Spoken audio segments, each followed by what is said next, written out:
Hi guys, welcome to our series all about Wix carts, orders, and checkouts.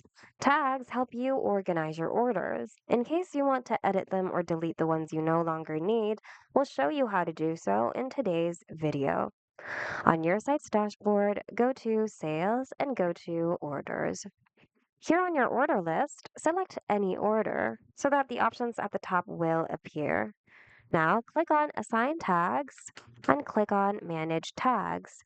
On this small window, you should see all of the tags you've previously created.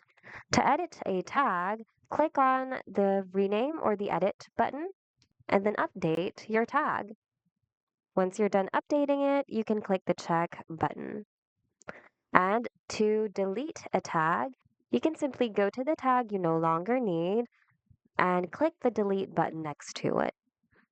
A pop-up warning will appear. This tag might be in use. Deleting this tag will also remove it from all of the items it's assigned to.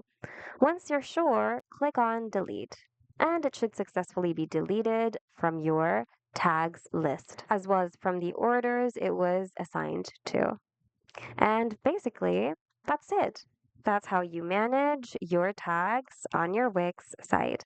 We hope this video was helpful. If it was, hit the like button and consider subscribing for more Wix tutorials.